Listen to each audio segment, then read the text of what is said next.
Side, listening to all the stories he told me about our country, about where we've come from, and about why he chose to fight, and about Kenya. And I really miss him, and I still can't believe this is happening. Rest in peace, Baba. We start with Safi. Safi said where you go to school. I go to. Hello, everybody. Can I speak? Yeah, it's English. Oh, okay. I have a short speech, so Okay. I will say my short speech for everybody. Okay. Hello, everybody. I hope everybody is doing good today. Thank you all for coming to have us mourn my grandfather. Today I stand before you not only as a Kenyan mourning the loss of a national icon, but a grandchild mourning the loss of her grandfather, the Right Honorable RAILA Odinga. While the world might remember him as the people's president, a political giant, a freedom fighter, I will always remember him as a man of quiet strength, fierce love, and unshakable purpose, my Babu, my hero. It is very hard to say goodbye to somebody, especially when you thought that person was immortal. I think of this situation as the ending of a great TV show. Like movie critics, we should focus not only on the ending, but what made the ending so impactful. The patient listener, a gentle teacher, the grandfather who never let the weight of the world stop him from showing up for all his family members, laughing with wisdom and with patience. When I was in school, I was part of a play. I wasn't the main character. I wasn't even a side character. I was a mere backup singer.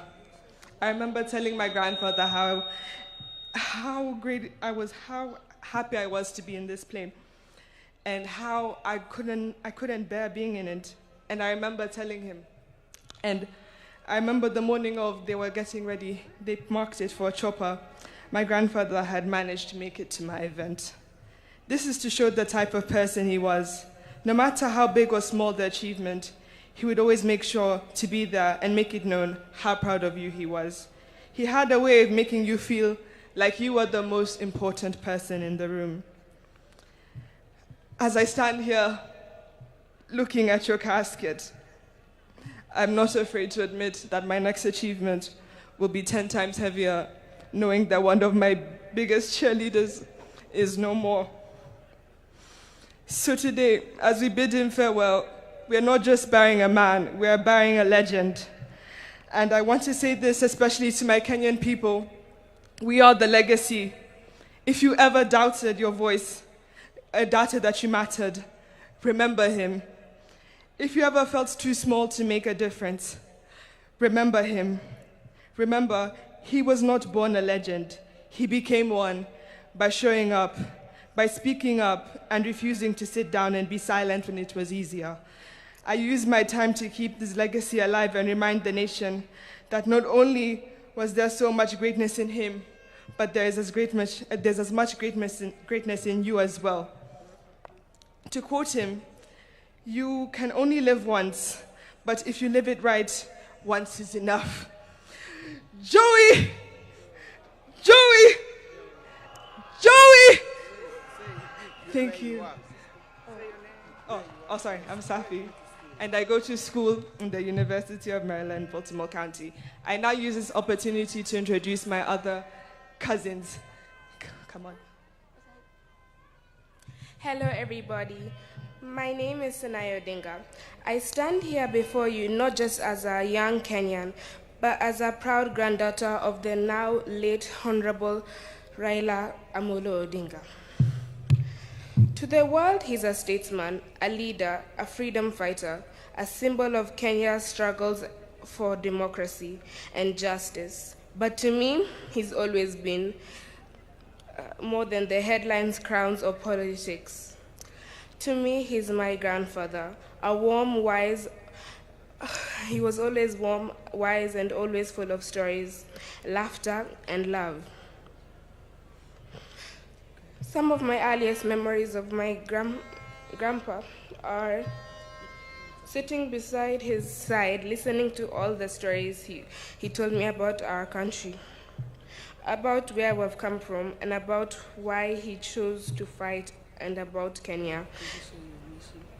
And I really miss him, and I still can't believe this is happening. Rest in peace, Baba.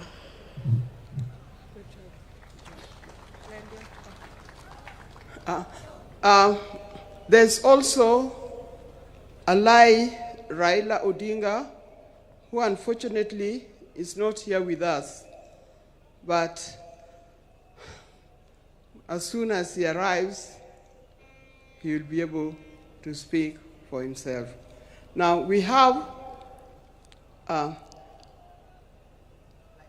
Safi and Senai. These are children of Rosemary. Alai is a son of my late son, Fidel Castro Odinga. He's the one who is not here with us today. But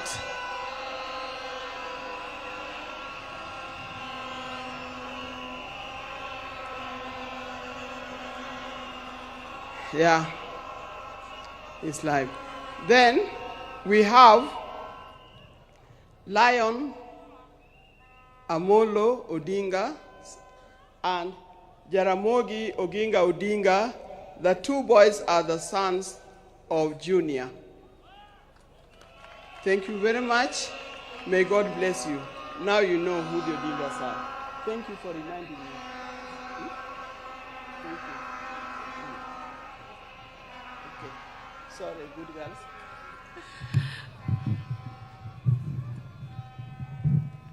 Thank you, Mama.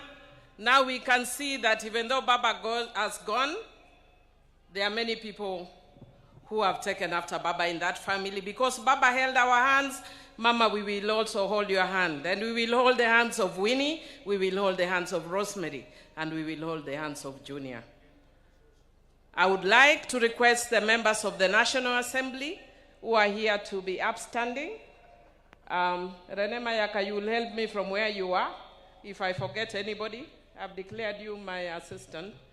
And if I call you, you sit down so that if I don't call you, I will know who I've not called. And if I don't call you, please, I don't have anything against you. Even though at heart I'm Gen Z, there's a disease that has caught up with me of late. It's called menopause. So we are led by Honorable Moses Wetangula as a speaker. He is not standing. And I would want to acknowledge the area member of parliament, Honorable Gideon Ochanda. I want to acknowledge the woman representative of this area, Honorable Dr. Christine Ombaka.